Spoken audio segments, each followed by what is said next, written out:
¿Qué tal? Buenas noches a todas, a todos quienes nos están viendo por las plataformas del Instituto Nacional de Formación Política, también a quien hoy me acompaña aquí en este programa de análisis de coyuntura. El día de hoy, el tema que nos convoca, que nos hace charlar y encontrarnos esta noche aquí, será el tema de los medios, las redes sociales, los medios de comunicación y la censura que se ve de manifiesto, por lo menos en los últimos sucesos que han ocurrido en Estados Unidos con Trump. Y eso nos convoca aquí. Yo agradezco especialmente a los tres compañeros que hoy están aquí acompañándome hoy, que se han destinado este momentito para platicar entre ellos con ustedes también, y me dispongo a presentarles antes de que comencemos a charlar. Y comenzaré con Alina Duarte. Te agradezco muchísimo que hayas aceptado la invitación. Ella es corresponsal y colaboradora de Canal 14 en coberturas internacionales. Ella ha sido en algunos años atrás productora para Telesur, es reportera, es profesora también, y bueno, hoy agradecemos muchísimo que esté aquí acompañándonos. Agradezco también a Luis Ángel Hurtado, quien es investigador de la Facultad de Ciencias Políticas de la UNAM, y particularmente ahorita está haciendo una investigación de cómo se usan las redes sociales, cómo la usan los mexicanos y las mexicanas. También agradezco que esté aquí Fernando Yescas, quien es físico por la UNAM, pero es articulista también en La Jornada, y tiene un espacio de análisis político desde la izquierda en Radio Más que se llama Democuátrica. ¿Correcto, Fernando? Sí, ¿verdad?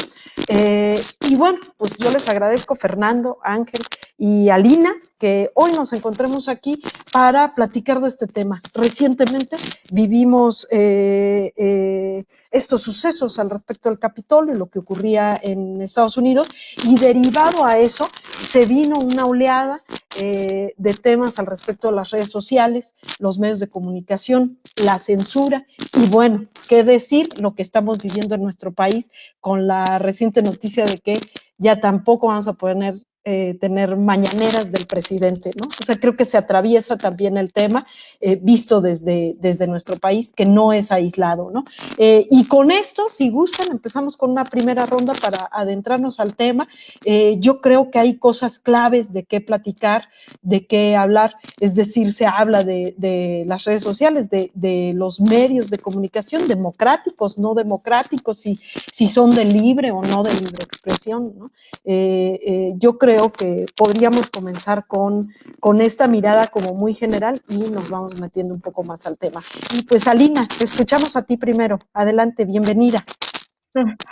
Pues muchas gracias por la invitación, muy buenas noches. Yo creo que son muchísimas las aristas desde las cuales podemos abordar toda esta situación, ¿no? Yo creo que el evento principal y lo que viene arrastrándose en Estados Unidos, pues no es nuevo, sin embargo, sí es una coyuntura en la cual permite visibilizar el tema de las redes sociales, de la censura, la libertad de expresión, algo que generalmente, y yo he hecho mucho énfasis durante varios años, ¿no? Son las contradicciones de un sistema, de un país que se dice la democracia ejemplar, pero en realidad son los roles de estos medios de comunicación, de las redes sociales, los que nos hacen dudar en múltiples ocasiones si estamos hablando o no de la democracia ejemplar. Yo creo que no hay que confundir el hecho de un personaje como Donald Trump, que ha sido pues bastante... no sé ni cómo decirlo al principio, cómo poder describir un personaje como Donald Trump, pero que ciertamente es abiertamente racista, misógino, xenófobo, que tiene discursos de odio que no podemos negar, que no hay que confundir esa parte con la otra, que es el rol de los medios de comunicación y las plataformas digitales, unos medios de comunicación que abiertamente han hecho campaña por los demócratas, especialmente durante estas elecciones pasadas, no así durante el 2016, que Donald Trump daba mucho más rating, ¿no? Y que lo transmitían por todas partes. Sin embargo, bueno, ahora definitivamente tenían un candidato, era Joe Biden, así lo hicieron notar en múltiples ocasiones CNN, MSNBC, CBS, todas estas cadenas, incluso en español, pues Telemundo también se sumó a esta, que sí es una censura, ¿no? El hecho de no transmitir por igual los mensajes de Donald Trump que de Joe Biden. Esto se sumó también a estas plataformas. Yo sé que a muchos no nos gusta darle la razón a un personaje tan mediático, tan contradictorio y tan racista, etcétera, etcétera, como Donald Trump, pero es verdad que había una campaña mediática en su contra, que él tenía a su disposición ciertos medios digitales o medios como Fox News, que era pues todo un partido, ¿no? Conservador a través de las pantallas, y que también las plataformas digitales, las redes sociales, tenían un papel clave que era también el tomar partido en esto, y yo pondría sobre la mesa más que el tema de la censura en sí, la contradicción de todos estos discursos, ¿no? Unos medios de comunicación que claro está, no han tratado lo mismo a Donald Trump en estos meses, y yo quiero poner énfasis en ello porque no ha sido la constante durante todos estos 4 años, esta gestión en donde, insisto, daba muchísimo rating a alguien como Donald Trump. Sin embargo, eso ponía en jaque a el establishment abiertamente estadounidense, decisiones, estas irrupciones en la vida política nacional e internacional, decisiones unilaterales de un personaje como Trump que decidía salirse a diestra y siniestra de acuerdos como el Acuerdo de París, del acuerdo nuclear con Irán, de los acuerdos de corto y mediano alcance de los misiles con Rusia, que decidía sancionar, que eso también era bastante demócrata, no nada más republicano, pero ponía en jaque esta estabilidad del establishment. Entonces los medios tomaron partido, decidieron que Joe Biden iba a ser su candidato, y del otro lado está ciertamente estos discursos que se han propagado de odio, que han permitido, y no solamente propagar este tipo de discursos, sino incluso ya movilizar a todo un sector dentro de esta ultraderecha en Estados Unidos, que hoy están armados, que hoy están diciendo todo lo que se había quedado en redes sociales en algún momento en las calles de la capital estadounidense, pero que, insisto, esto no es nuevo, esto se ha acrecentado y que no tenemos que ver tampoco, porque esa es la otra parte, quieren los medios de comunicación hacer creer que todo empezó con Donald Trump, ¿no? Que antes de Donald Trump no existía el racismo, no existía esta discriminación, no existía esta violencia, no existían grupos armados, no existían milicias.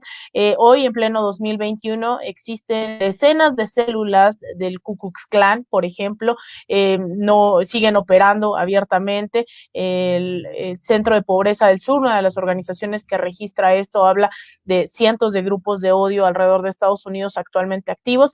Entonces, hay que poner todo en su justa dimensión, ¿no? No centralizar todo en Donald Trump, en el rol de los medios, que pues no tienen enemigos, no tienen amigos, son negocios, ¿no? Esa es una de las políticas de este sistema al final, y no caer en que Donald Trump tiene la culpa de todo, más bien Donald Trump es la consecuencia de este país, de este gobierno sustentado sobre el despojo, el genocidio de los pueblos originarios, la esclavitud de los pueblos y sobre todo de la comunidad pues afroestadounidense, que se traslada hoy al siglo XXI en desempleo, en desigualdad, en racismo estructural.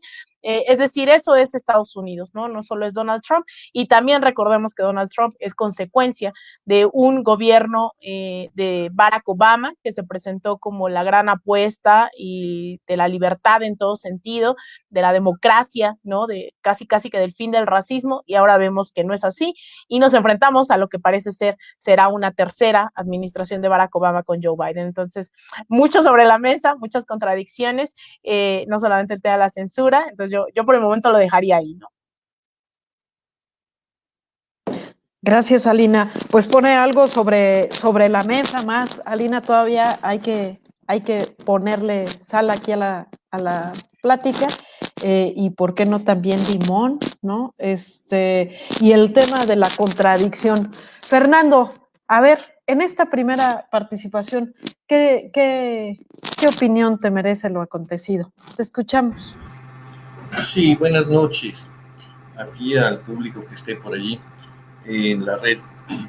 Pues mi opinión es que voy a hacer una analogía. Primero que los políticos de ese tipo, como Trump y otros, no son seres independientes, sino que son caras de poderes fácticos. Es uno de los temas que he estado revisando desde hace mucho tiempo. Y entonces, pues esta gente obedece a intereses. Antes las, no sé cómo le hagan ahorita, pero a lo mejor es igual, pero las pachangas o fiestas llegaba alguien y pues daba la vuelta, ¿no? Para ver cuál era la chica guapa, ¿no? Si la chica guapa, pues, entre comillas, estaba ya abordada, pues uno tendría que verlo de otra manera. Yo creo que es más o menos así funciona a veces la aritmética electoral. Llega yo le digo el trompas porque no lo respeto, y tiene ocupado el espacio del antirracismo. Y si él quiere competir para introducir los intereses del grupo que tiene atrás de él, necesita ver qué quedó, digamos, qué espacios electorales existen. Y claro, se encuentra con los WASP, con los supremacistas blancos, que son indefendibles en términos de que pues es básicamente la raíz del fascismo. Pero es lo que hay. Él tiene la opción de decir, pues yo sumo este grupo de gente, supremacistas blancos, los presbiterianos, blancos y negros, sumo a, pues ahora sí que las migajas que hay por allí, y con eso mi aritmética dice que gano. Y ganó. Y ganó para sorpresa de todo el mundo. Es decir, no había un solo analista que pensara que Trump iba a ganar. Todos los analistas, todos, y las encuestas tenían previsto que Trump no ganara. Pero es aritmética. Por un lado es aritmética, por otro, ¿a qué voy con esto? Pues sí, la imagen, el personaje del Trump es racista, es casi fascista, pero está esa imagen acomodada al espacio electoral que había fuera del que ya habían tomado los demócratas. Y por el otro lado, los demócratas tenían el espacio tomado, pero son doble cara. ¿Por qué? Pues porque son la misma gente que nacionalizó la banca estadounidense, o sea, la Reserva Federal desde 1913, esos grupos de poder que manejan las finanzas no solo en Estados Unidos, pues esa es la gente que venía trabajando con los demócratas. De hecho, el antecedente está documentado como grupo Illuminati desde un señor que se llama, el tatarabuelo Clinton, ¿sí? Está documentado. Puedo en algún momento dado ofrecerles documentos al respecto. Entonces, ¿qué pasa? Pues que lo que vemos es una cosa y lo que hay atrás es otra. Lo que hay atrás son grupos de poder que no les importa a la gente ni las teorías políticas, lo que les importa es y por lo que funcionan es por el poder. Entonces, en este escenario, si bien evidentemente hay que señalar todos los planteamientos, digamos, erróneos de Trump, yo tendría que ver también quién está del otro lado. Y del otro lado está esta gente justamente que está censurando, que es el tema. Del otro lado está esta gente que de acuerdo a la información que yo tengo, son los dueños del narco mundial. O sea, ese grupo mafioso, cabal, financierista al mismo tiempo, son los dueños del negocio de la droga a nivel mundial. Entonces, si México está dado al catre, es por esos grupos de narco que todos obedecen a ese grupo mafioso. Todos. Entonces, no hay, o sea, yo a veces digo, lo he publicado varias veces, pregunto, ¿cuántos grupos de narco hay en México? Me van a decir, no, que 20, que 30, etc. Pero no hay ni uno. ¿Por qué? Porque es como Walmart. Cuando si preguntáramos, ¿cuántos Walmart mexicanos hay? Pues ni uno, porque Walmart es una empresa estadounidense que tiene gerentes mexicanos, que tiene trabajadores mexicanos, pero que obedece y que es dirigido, que es regenteado y que las utilidades son tomadas por gente en Estados Unidos. Y de la misma manera, yo, con toda la información que tengo, digo que todos los grupos de narcos son sucursales de la mafia cabal. El banco HSBC ha sido señalado N veces por lavado de dinero, pero en cantidades monstruosas. No solo en realidad toda la banca mundial ha estado involucrada en el lavado de dinero, incluyendo los bancos mexicanos, por supuesto. ¿Y qué pasa? Les ponen una multita ahí de nada y siguen lavando dinero. Entonces estamos ante un escenario que, si lo vemos atrás de las máscaras, pues es el escenario de la corrupción mundial, ¿no? Entonces, y desde esos ámbitos de poder es que se da este proceso de censura. No es, digamos, la superficie de que unos cuantos medios se les ocurrió estar del lado de una de las facciones políticas, ¿no? Así lo veo yo. No sé si por lo pronto así lo dejamos. Gracias, Fernando. Pues te escuchamos, Luis Ángel. Bueno, primeramente, muchas gracias. Para mí es un gusto estar platicando con ustedes y un honor, por supuesto.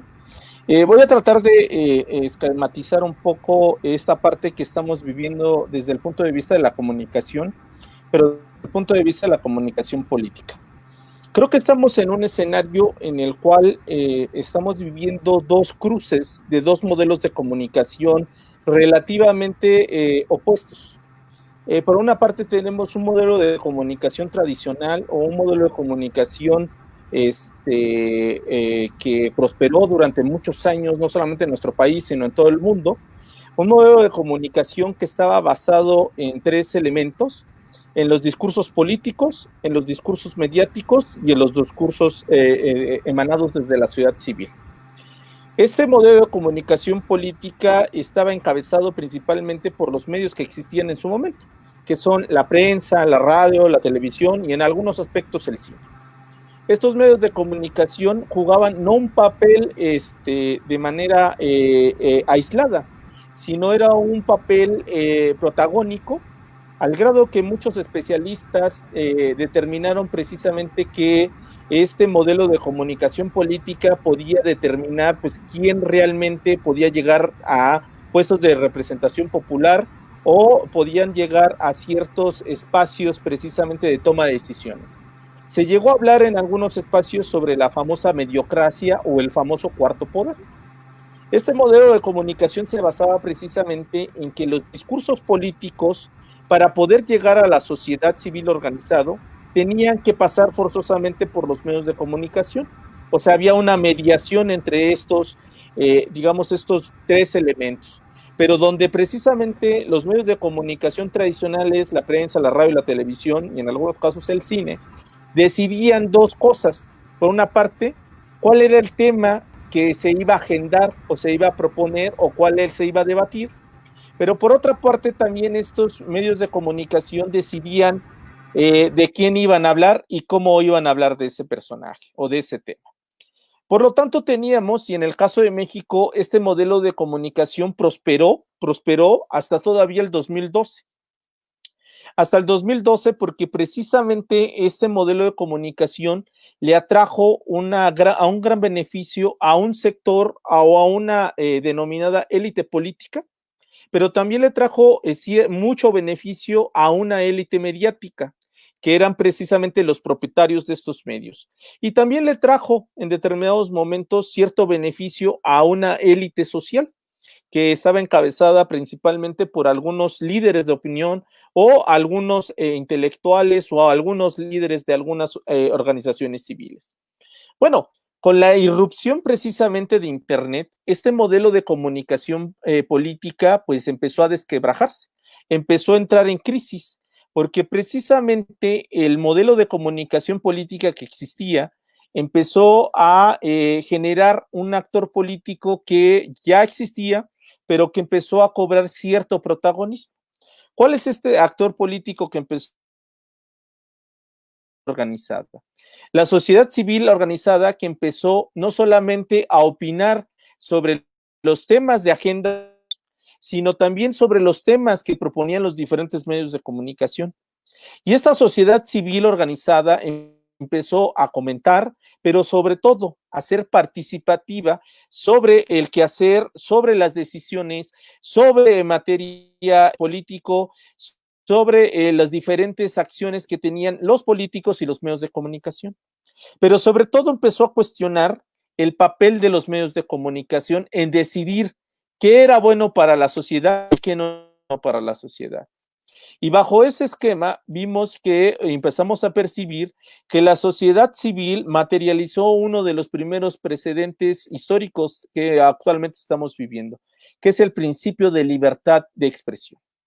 Ese principio en el cual abiertamente tenemos a grandes rasgos, es la primera vez en la historia de la humanidad que todos podemos ser partícipes de la discusión diaria del tema a discutir. Somos partícipes y podemos opinar abiertamente sobre el acontecer diario. Pero no solamente somos partícipes con nuestra opinión, sino también somos partícipes en el sentido del derecho a informarnos sobre las diferentes vías que nos están ofreciendo los medios de comunicación por una parte, pero también lo que nos están ofreciendo nuestros representados, o sea, los diferentes políticos que actualmente están en escena o no están en escena. Entonces, bajo esa lógica, entramos a un terreno en el cual también llegaron líderes políticos, líderes sociales y temas de coyuntura que antes no se trataban en los medios de comunicación. Temas que habían sido suprimidos precisamente por el filtrado que existía y la mediación en estos medios de comunicación, temas que no eran convenientes para la élite política, temas que no eran convenientes para esta élite económica y también, hay que decirlo así, temas que no eran convenientes para esta élite social que se había beneficiado. ¿Cuáles son estos temas? Pues temas que tienen que ver con la igualdad, con el respeto y el derecho a las minorías, con el cuidado digamos, de ciertos sectores, etcétera, etcétera. Y de ahí se desprende precisamente que muchos actores hoy en día arroparan muchos de esos temas que consideraban aquellos medios de comunicación, aquellos políticos y aquellos líderes de lo social que no eran relevantes. Y con ello, pues vemos un escenario distinto en el cual básicamente vemos una insurrección o una reivindicación de la clase social, la cual va a ser materializada no solamente en líderes políticos, sino en líderes sociales y, por qué no decirlo así, también líderes mediáticos. Entonces, bajo esa lógica, actualmente con esto que estamos viviendo, esta coyuntura precisamente que estamos viendo no solamente en tela de discusión la libertad de expresión de un personaje, sino también está en juego la libertad de expresión de todos aquellos que todos los días configuramos lo que conocemos hoy en día, Internet. Y con ello también estamos ante un escenario en el cual no solamente es acallar a un personaje que miente o que dice o que transfigura la realidad a su conveniencia, sino que también estamos en un escenario en el cual básicamente está en riesgo la censura de temas que no le convienen a cierta clase política o no le han convenido a cierta clase política o se han beneficiado esta clase política.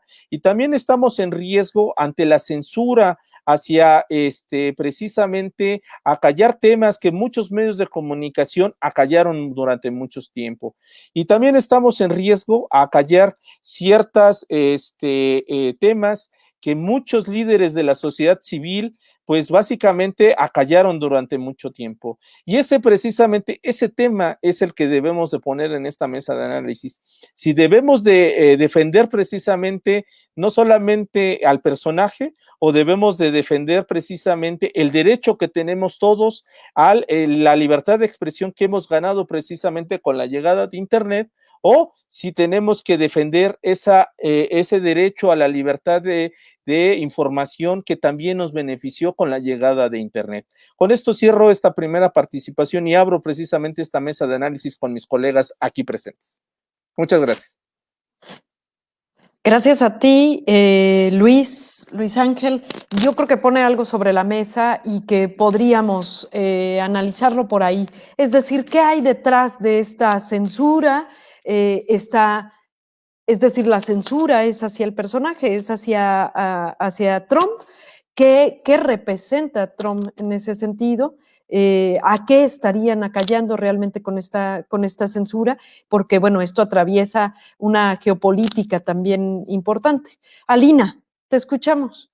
Sí, bueno, en realidad creo que es muy claro, ¿no? O sea, no solamente esta censura va acompañada digamos, este escándalo internacional, porque se trata evidentemente de Donald Trump, sino también del movimiento en las calles, se trata de un impeachment también dentro del Congreso, un segundo impeachment, ¿no?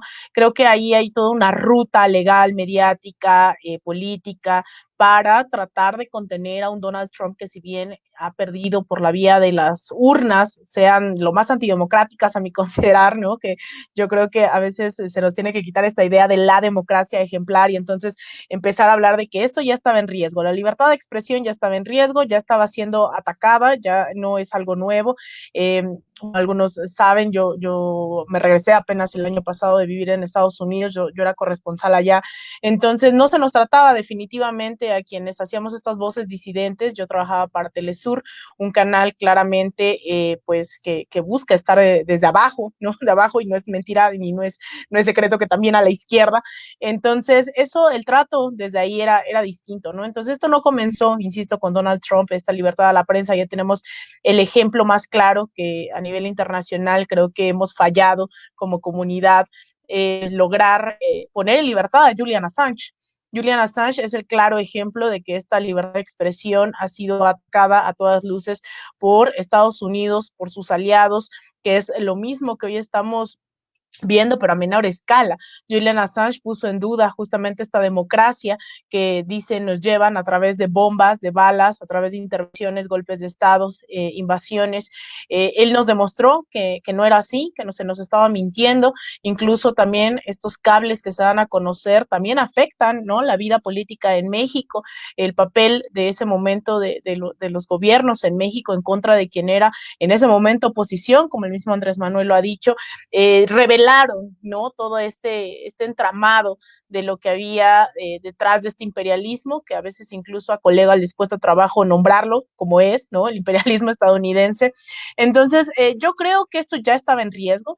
Yo creo que la libertad de expresión ha sido atacada en múltiples ocasiones. Sin embargo, estamos hablando más bien de una hipocresía, de una doble moral, en donde no a todos se les trata con la misma vara. Cuando se trata de Cuba, Venezuela, de países abiertamente disidentes con Estados Unidos, se habla de la pérdida de la libertad de expresión, pero cuando estos ataques vienen por parte de Estados Unidos, no son tratados de la misma manera en contra de medios de comunicación que hoy han sido nombrados en Estados Unidos agentes internacionales, para ponerles este estigma, ¿no?, de que son canales públicos, cuando en el caso del New York Times, en el Washington Post, el hecho de que tengan una agenda clara privada, ¿no?, de financiamiento privado, eso no se pone en tela de juicio. Se pone en tela de juicio si Telesur es un canal público venezolano, multiestatal en realidad, si RT es un canal estatal ruso, si Xinhua, si estos medios de financiamiento chino lo son,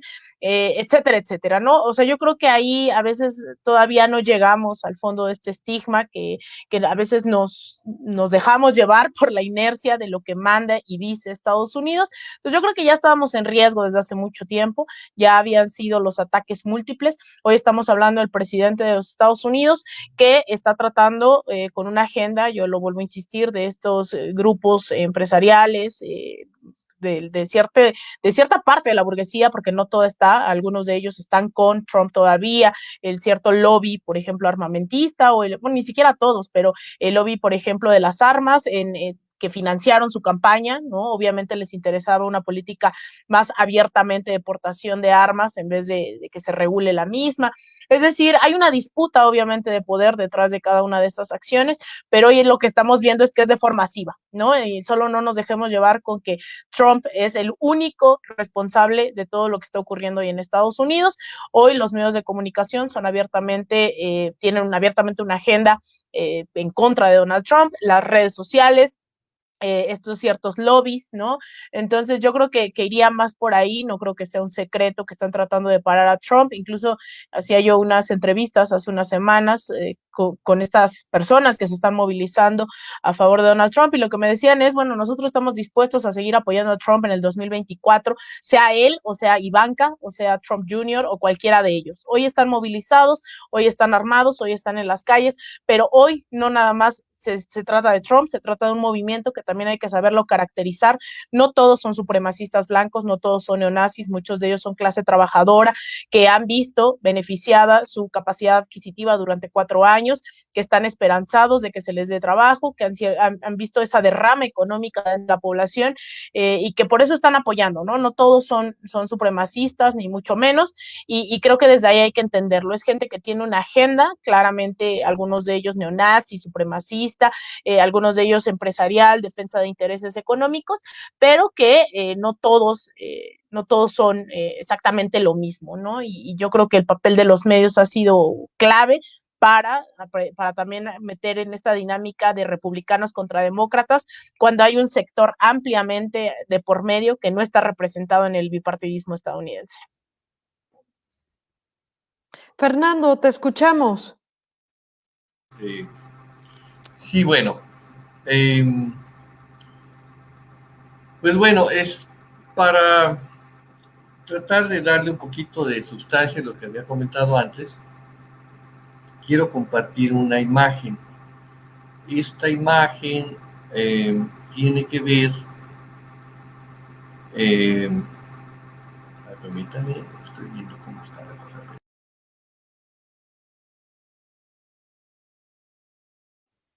Se nos fue. Lo perdimos. Lo perdimos. Sí quisiera aclarar aquí públicamente que no fue censura. Ya ahí está. Es que era el botón de junto, perdón. Ahora sí. A ver. Compartir audio. Permítame un segundito. Compartir.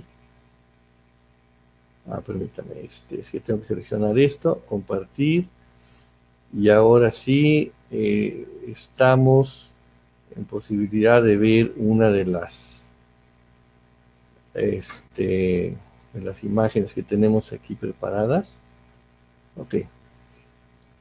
¿Sí se ve una imagen?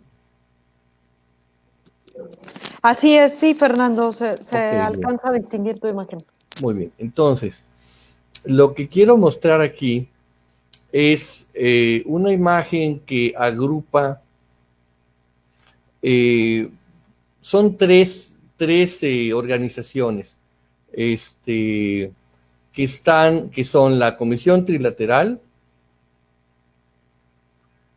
el Club de Bilderberg, que fue originalmente señalado o digamos denunciado por un señor que se llama Daniel Stulin, y esto forma el Consejo de Relaciones Exteriores, ¿sí? Establecido en 1921. Pero esto nos da cuenta pues de quiénes son y cómo se intercambian como puertas giratorias entre petroleras, banca, puestos políticos y medios de control, dijéramos medios de comunicación públicos, ¿no? Sean periódicos, sea televisión, ¿sí? Sean empresas de aparentemente entretenimiento como Disney, ¿sí? Pero que todo el tiempo están tirando línea, es decir, hasta las hormiguitas rojas contra las negras en el Nat Geo nos están dando un mensaje político, ¿sí? Entonces, es una red perfectamente organizada y no es de ahorita. Es una mafia. Esta es la mafia real, ¿sí? Y a lo que voy es a que esto es lo que está atrás de lo que vemos. Estas relaciones, esta organización es lo que realmente está atrás de lo que vemos. Cuando, no sé si haya alguna manera de compartir o dejar esto como documento, pero alguna forma de compartir este tipo de información. Y bueno, ahí abajo estaría pues, los nombres de toda esta gente, etcétera, etcétera, ¿no? Las relaciones. Hay muchos estudios sobre esto. Bueno, entonces, vamos a dejar de compartir. Bien, eso da una idea de esto que llamamos la mafia financierista, que a su vez controla los medios. O sea, hay un brazo que controla los medios, hay un señor Murdoch, australiano, que tiene 90 y tantos % de control de los medios, según algunos autores. Tiene acciones en Televisa también, por ejemplo. No lo sé en TV Azteca, en Televisa sí lo he visto. Y bueno, entonces lo que estamos viendo es cómo el poder mundial se ha hecho, pues digamos, del poder. O sea, cómo el poder, por un lado es el flujo de dinero, por otro lado es el flujo de información, y que van de alguna manera dando siempre poder a los mismos. Entonces, cuando vemos una Internet que nos da libertad, pues sí nos da cierto margen de libertad, pero pues Internet la inventó una entidad militar estadounidense con el proyecto DARPA. Es un engendro militar. Entonces, y al mismo tiempo, estas redes sociales que están censurando no son independientes. Pertenecen a una cosa que se llama el Atlantic Council. Y el Atlantic Council es, pues, llaman think tank, un grupo de pensamiento, de estrategia del Pentágono. Entonces, y claro, hay subgrupos en el Pentágono, hay subgrupos, en fin, pero a mí me parece que una manera de modelar que nos da bastante luz es precisamente la de los grupos de poder. Entonces decíamos, hay un grupo de poder atrás de los demócratas, hay otro grupo de poder atrás de Trump. Entonces, bajo este esquema, yo pensaría que nosotros como sociedad que estamos observando todos estos fenómenos, pues podríamos en un momento dado también ser conscientes de que pues lo que hemos entendido por democracia, pues ha sido una ilusión de democracia. Sí, aspiramos a eso. Movimientos como Morena es precisamente lo que empieza a dar esperanzas de ruptura de ese esquema que nunca fue democrático. Siempre fue una ilusión de democracia la que nos ofrecieron, nos brindaron. Y entonces la lucha de la izquierda, que ha costado muchas vidas, pues sí, ha implicado el irse metiendo como cuña, ¿no? En el aparato de apariencia democrática. Y estamos apenas en un momento dado queriendo, pues, disfrutar, tener a un presidente o a una Cámara de Diputados que nos favorezca, pero sin embargo todavía ellos tienen límites. ¿Y cuáles límites? Pues esto que acabamos de ver. Esto que acabamos de ver son los poderes fácticos internacionales. Y la banca internacional sigue siendo un límite a las acciones que se puedan emprender, ¿no? Un límite a la libertad. Entonces hay un margen de libertad, pero no es la libertad total, ¿no? De hecho, por ejemplo, cuando nos presionan con un 5% de intereses desde el gobierno estadounidense, pues lo que se le ofrezca, señor, quiere que bloqueemos a los grupos que vienen queriendo cruzar la frontera sur, pues las bloqueamos, ¿no? Entonces, algo tan simple como un 5% nos pone el país de cabeza. El supuesto Banco de México no es exactamente de México desde Salinas. ¿Por qué? Porque Salinas cedió la administración del Banco de México y dejó de ser, y lo dice en su estatuto, cualquiera puede revisarlo, dejó de ser una entidad del gobierno federal. El Banco de México no es de México, o sea, como en todos los países, a final de cuentas, de manera soterrada, está controlado por los Rothschild. Y nos tienen del cuello también. Entonces, por eso digo, hay una serie de cotas a esa libertad. Y bueno, qué bueno que vamos ahí poco a poco queriendo avanzar.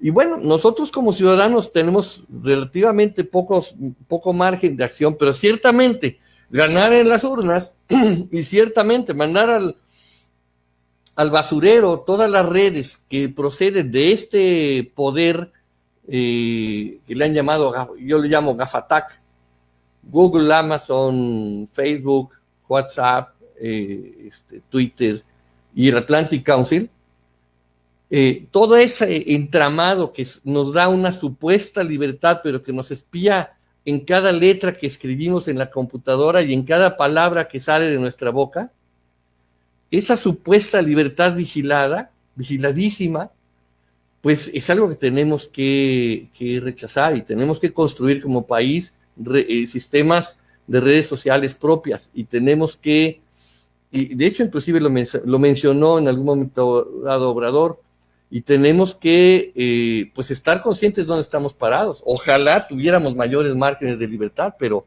hasta este momento está todo por hacerse y está todo por construirse. Y no se puede decir que los mexicanos no podemos hacerlo.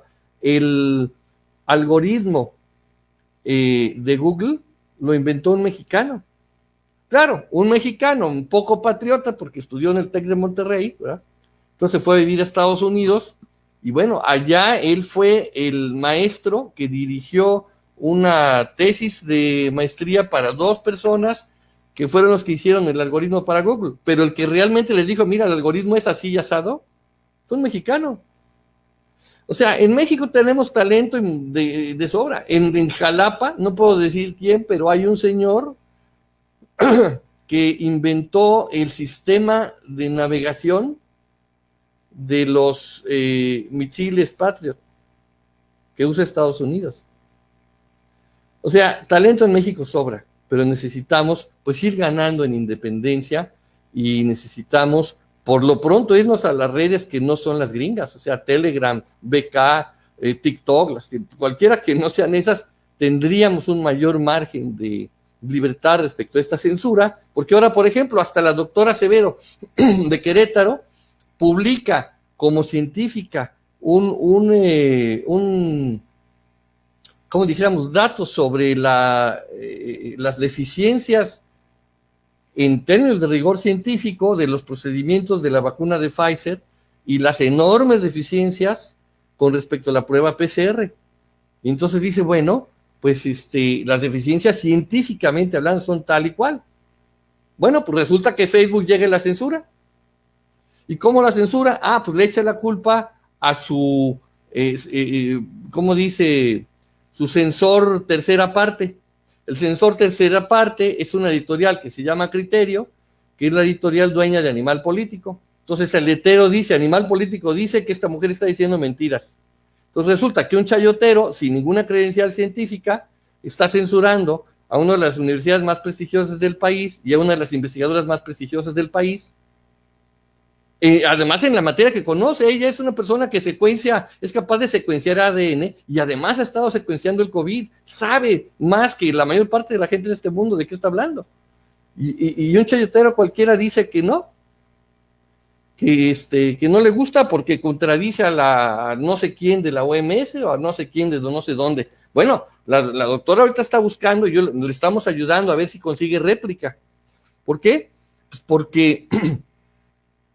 porque dice, bueno, denme argumentos científicos y hagamos un debate de nivel, ¿no?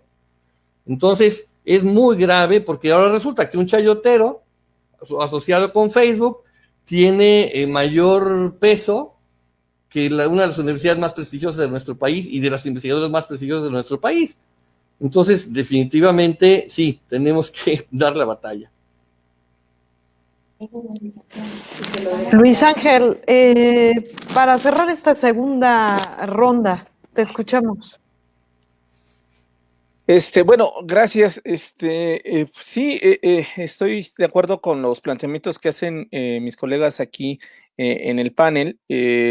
Ciertamente es complejo el panorama que estamos viviendo en el sentido de que lógicamente utilizar también Internet, las redes sociodigitales, pues conlleva también en sí mismo un sesgo de carácter, pues no solamente informativo, sino también de carácter ideológico, porque estamos sometidos lógicamente pues a un criterio algorítmico o matemático que la misma red social hoy en día nos impone.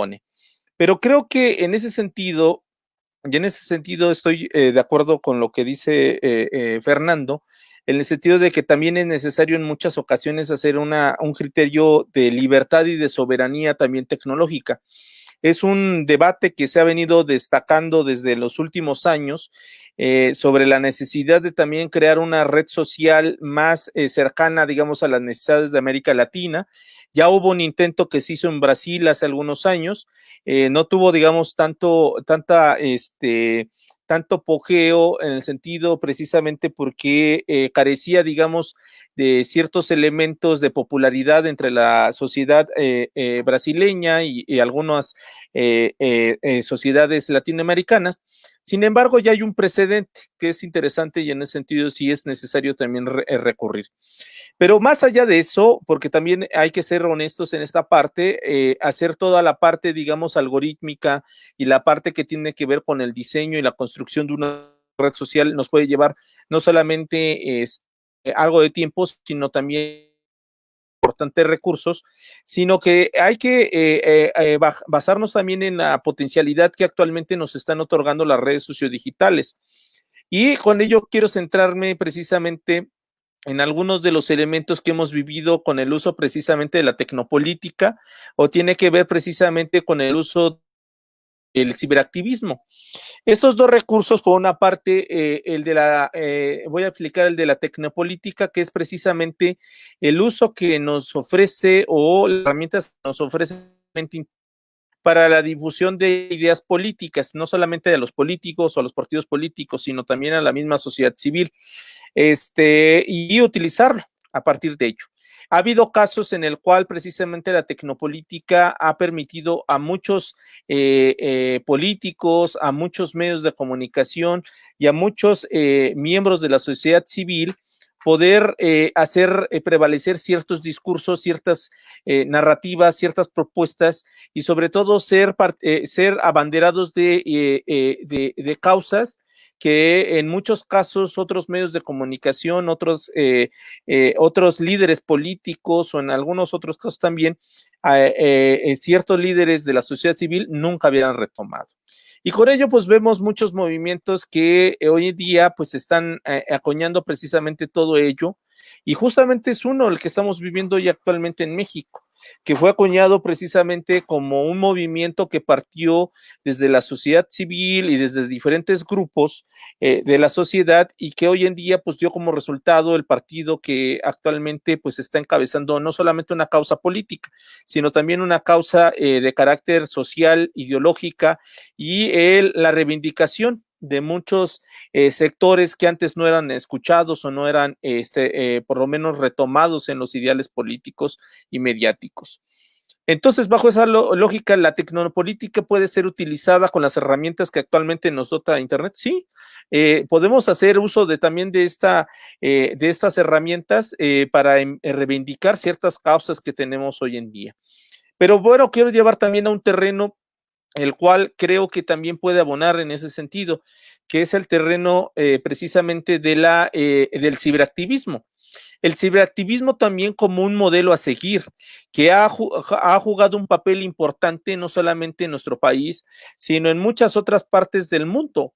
Han servido a poner freno a muchas medidas políticas que van en contra precisamente del bienestar popular o del bienestar social. Lo vimos precisamente el año antepasado, en el 2019, con todos estos movimientos de ciberactivismo que fuimos testigos en Sudamérica, que buscaban precisamente poner un freno a todos los ideales del neoliberalismo, o todas estas precisamente todas estas suertes de políticas neoliberales que pues básicamente generaban cierto beneficio hacia una clase, pero muchos sectores se verían perjudicados.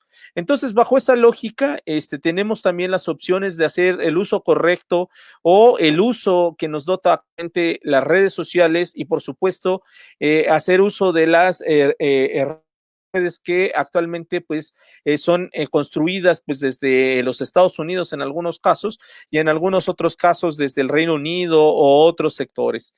En ese sentido, pues yo me sumo también a esta parte y la pongo también en tela de discusión de que busquemos esos sectores, no dejarlos, más bien buscar poner también un freno también a estas políticas que como bien señala Fernando en este esquema que nos presenta, pues tratan de imponer a la gran mayoría de habitantes, no solamente en nuestro país, sino en todo el mundo, y que lógicamente dejarles este terreno también es dejarles toda la posibilidad para que sigan prosperando estos discursos y sigan prosperando también en estas iniciativas que muchas veces pues son a veces tienen mayor impacto porque precisamente, lo he dicho abiertamente, la izquierda y muchos movimientos sociales pues han dejado de lado. Por ello yo me sumo más en el terreno de que usemos estas redes sociales, las usemos con conciencia y sobre todo que también hagamos un frente social y político ideológico para que no solamente prospere las ideas o las propuestas que básicamente se están generando desde la derecha y por supuesto desde la ultraderecha.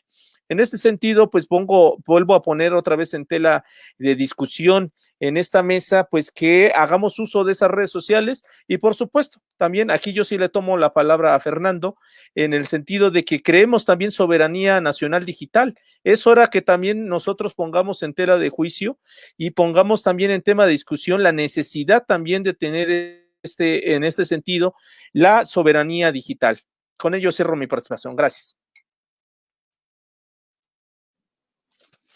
Muy bien, Luis Ángel. Bueno, antes de continuar, y de hecho ya sería como un poco para despedirnos de este programa, Fernando, están pidiendo que sí compartas la imagen que hiciste favor de transmitir.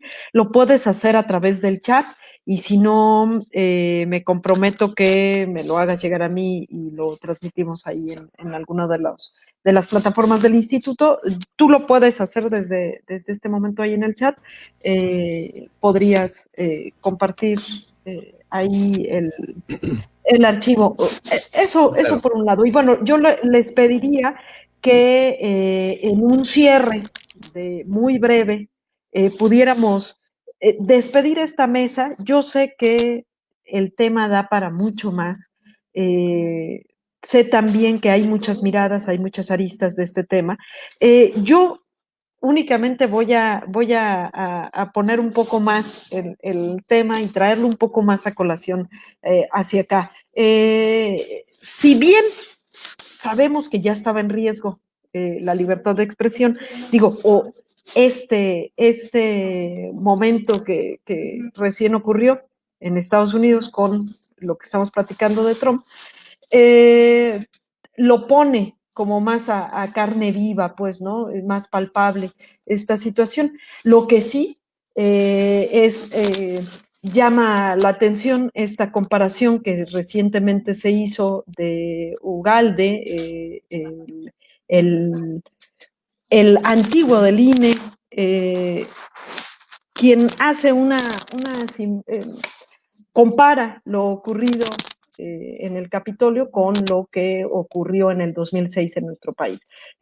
Una bastante desagradable declaración, pero pues pone ahí de manifiesto o trae a colación que más allá de las redes sociales, los medios de comunicación, atrás siempre ha habido corporaciones que censuran, que limitan y que, como bien decía Luis Ángel, habrá que promover ideas, habrá que promover una soberanía digital también, que es un nuevo reto, ¿no?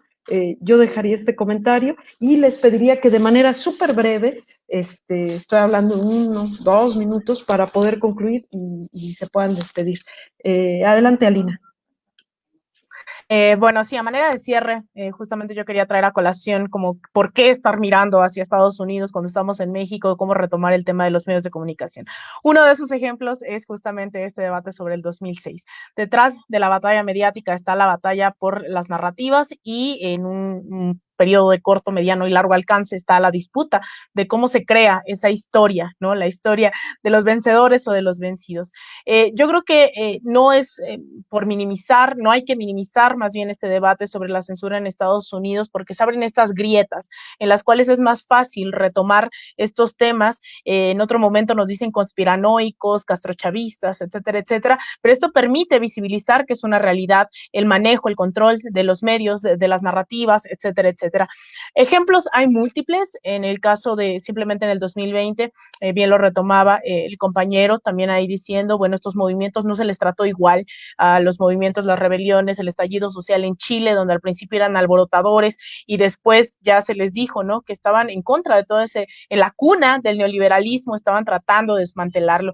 En el caso de Bolivia fue lo mismo, les llevaban democracia, los medios de comunicación crearon toda esta red, incluso censuraron a medios como Telesur, como RT, que estaban transmitiendo esa otra verdad, esa otra cara. En el caso de Ecuador fue lo mismo, lo sacaron del aire, y creo que esas son parte de las lecciones que hoy nos dejan en un México que está tratando de avanzar con los movimientos sociales, cuál tiene que ser el rol de los medios de comunicación, si bien ya es visible que sobre todo los medios corporativos tradicionales tienen una agenda muy clara en función de los intereses económicos, políticos, de quienes les representan, de quienes los financian. Es verdad que también hay un nuevo movimiento de periodistas independientes, sobre todo por eso crece todo este fenómeno, los youtubers, ¿no?, en donde están mostrando hacia el otro lado. Yo lo que diría es tratar de hacer un punto en medio en donde el periodismo es profundamente revolucionario, el mostrar la verdad, el mostrar los hechos y de ahí generar conciencia, ¿no? Entonces, no minimizar el tema de la información, no minimizar el tema de la información de cómo se crean estos espacios y sobre todo pensar, ¿no?, que no hay esta neutralidad, que no hay se puede ser lo más objetivo posible, sin embargo, uno viene permeado de todas estas construcciones sociales, políticas, ideológicas que nos han construido y que no le tengamos miedo a nombrar las cosas como son. Yo con muchos compañeros siempre estoy, ¿no?, diciéndole como, bueno, es que eso se llama imperialismo, eso se llama capitalismo, eso se llama, y les da miedo, ¿no? O sea, y entiendo porque venimos de esta lógica neoliberal, liberal, en donde no se le puede nombrar las cosas como deben, porque entonces ya eres parte de esta redada comunista alrededor del mundo. Entonces, pues yo me quedaría con eso, ¿no? El tratar de equiparar y rescatar esas lecciones para hoy, en un México 2021, en un proceso electoral, a mitad de un gobierno que se asume progresista, que ha heredado toda la serie de contradicciones de gobiernos anteriores, pues poder avanzar y no minimizar el tema de los medios. Gracias, Alina. Fernando, a manera de cierre, un par de minutos, por favor. Sí, muchas gracias. Bueno, pues de entrada yo hago un llamado a toda la gente de izquierda, a toda la gente de Morena y a toda la gente pensante a abandonar Facebook. Podemos usar VK, aunque yo digo, alguien va a decir, bueno, es lo mismo, pero es ruso. No, porque esos rusos no están censurando el mensaje de izquierda. Y entonces tenemos que también abandonar el WhatsApp tan querido. WhatsApp fuera, podemos usar Telegram, hay algunas alternativas, pero tenemos que ya toda la gente de izquierda tenemos que estar pensando en abandonar esas maravillosas herramientas que nos hacen cosquillas todos los días, porque son herramientas de control, de censura, y el día que alguien destaca en una cuenta, se la tiran, se la censuran, le dicen como a la doctora Karina Acevedo, que pues qué pena, pero dice un chayotero que tú no puedes expresarte. A Noroña le tiran la cuenta, en fin, a toda la gente combativa de izquierda, nomás falta que se la tiren a Obrador, y ya hay gente diciendo y sugiriendo eso, que le impidan a Obrador eso, que le impidan las mañaneras, A mí me parece un atropello terrible que alguien no tenga, por ser presidente, libertad de expresar su posición política, porque finalmente la contraparte lo va a estar expresando todo el tiempo. Entonces lo que pretenden es ser totalmente parciales, ¿verdad? De hecho, hay por ahí, debemos esperar en estos días un proceso que debiéramos apoyar, que va precisamente para limpiar ese INE, que es una porquería que no podemos permitir seguir con él. A la hora que se habla de ciberactivismo, les pido de favor que no se vayan con la finta de que cuando le ponen ahí una firmita al Change, ya hicieron política. No, hacer política es hablar con gente, hacer política es estar con gente, hacer política es estar en la calle. Poner tu firmita en Change.org no sirve, desde mi perspectiva, es solo mediatizar la política. Y además Change.org pertenece a Soros, entonces de paso está viendo quién está en qué postura política. Yo la verdad no confío en Soros un ápice. De hecho es el que traía las hordas de gente de Latinoamérica, y pues digo, pobre gente, pero en realidad estaban siendo usadas por Soros para golpear pues por un lado a México y luego a Estados Unidos. Les sugeriría checar mi artículo de hoy, como Fernando Illescas, en Jornada Veracruz, porque trato un punto ahí sobre lo que está pasando con el Trump, que parece ser que este día iba a dar un mensaje en el que llama a la ley marcial. Es algo muy, muy delicado y muy grave. Y también está ahí el dato de cómo un señor ex CIA ha publicado libros, y tiene un libro sobre las redes de pederastía de Epstein, que involucran a Biden, que involucran a Hillary Clinton y otros. Habría que ver qué tan confiable es la fuente, pero parece ser que sí. Y finalmente, por gordo que nos caiga el Trump, y porque hay muchas razones para que nos caiga el gordo, también tenemos que observar una cosa, que este señor va contra el poder cabal, no porque él quiera, porque él es una máscara, porque el poder que está atrás de él va contra ese poder cabal. Y cabal para México es el clan Prián Salinas. Entonces, para nosotros el mal menor es lo que defiende el Trompas. No podemos ir contra el capitalismo en serio sin ir contra el poder de la cabal en México y en otros lugares. Y por último, Ugalde es un criminal y un cínico. Él mismo en su libro Así lo viví, ahí está clarito cómo en varias expresiones deja ver pues que él validó un fraude.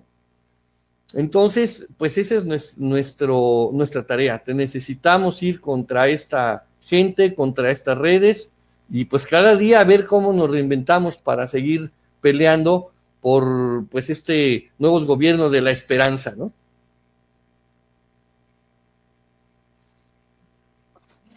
Así es, Fernando. Pues te escuchamos en esta última intervención de despedida, Luis Ángel. Bueno, pues primeramente agradecer a todos el poder estar aquí con ustedes platicando. Segunda, creo que una salida también necesaria y que debe de pensarse es precisamente la necesidad del uso de las redes sociales para poner también en tela de juicio todo lo que se viene haciendo o que se ha venido trabajando desde la izquierda, que es precisamente mostrar evidentemente cómo estos gobiernos o esta suerte precisamente de medios de comunicación pues han acallado a ciertas personas o han acallado a ciertos actores políticos o a ciertos miembros de la sociedad civil, y cómo estas narrativas precisamente fueron las que en un momento propiciaron que el esquema o el modelo de comunicación política que actualmente, que teníamos antes del actual, pues fuera el esquema que utilizaran a la perfección para imponer sus narrativas y para que básicamente esas narrativas se prosperaran en un ambiente en el cual pues prevalecía la desigualdad, una desigualdad que ellos no veían o que no querían ver y no querían mostrar. Entonces, desde mi punto de vista, creo que es momento de reflexionar también el papel que actualmente debe de jugar la izquierda con el uso y el manejo de las redes sociodigitales y con el uso precisamente y apropiación de estas mismas para que básicamente hagamos uso de ellas, porque no debemos dejar de lado que la derecha las emplea, la derecha las usa, la derecha no solamente las usa, las crea y muchas veces las potencializa. Y en ese sentido, también una de las mejores formas de poner, digamos, una necesidad intransigente es que pues que la izquierda también utilice esas mismas redes, la misma izquierda haga evidente precisamente las narrativas necesarias que son parte de la ideología y de los ideales de la misma izquierda, y que también la misma izquierda combata también a la misma derecha con argumentos desde la trinchera digital. Por eso es necesario, digamos, reivindicar ese papel. Y es necesario, y yo lo he dicho abiertamente, que también la izquierda busque precisamente el uso de estas redes sociales, y no solamente el uso, sino que la apropiación de estas redes para que justamente convenza a más personas que están actualmente en Facebook, en Twitter, en Instagram, en WhatsApp, de que precisamente los ideales de la izquierda pueden ser los mejores para un México, y no solamente un México, un mundo más igual. Entonces, bajo esa lógica, hay que buscar precisamente que la izquierda utilice estas redes y se apropie de la misma tecnología. Y también soy partidario en ese sentido de que también necesitamos, o la necesidad intrínseca de la famosa soberanía digital. Pero ¿cómo se logra la soberanía digital? No solamente es creando estas redes sociales, es apropiándose y sobre todo haciendo el uso y teniendo toda la famosa alfabetización digital para poder combatir a las narrativas de la derecha, porque no solamente si se crean las redes sociales para, digamos, buscando precisamente esta soberanía, pues no vamos a ser ingenuos. La derecha también va a entrar a esas redes sociales y va a empezar a combatir, digamos, desde ahí, desde la trinchera de estas redes sociales, pues las narrativas de la izquierda. Por eso es necesario, en ese sentido, apropiarnos de la nueva tecnología o de las nuevas tecnologías, y con ello combatir desde esta trinchera y defender los ideales que hemos pregonado desde la izquierda desde hace muchos años. Y con ello cierro esta participación agradeciendo pues a la gente que me tuvo a bien invitar y deseándoles un excelente inicio de año para todos. Muchas gracias. Buenas noches.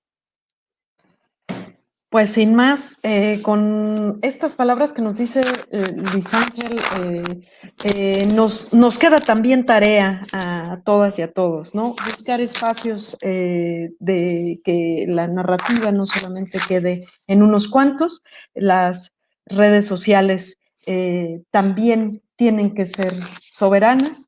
Y con esto no me queda más que agradecerte a Lina, Luis Ángel y Fernando que hayan estado el día de hoy aquí acompañándome. A nombre del Instituto Nacional de Formación Política, les doy las gracias y buenas noches. Hasta luego.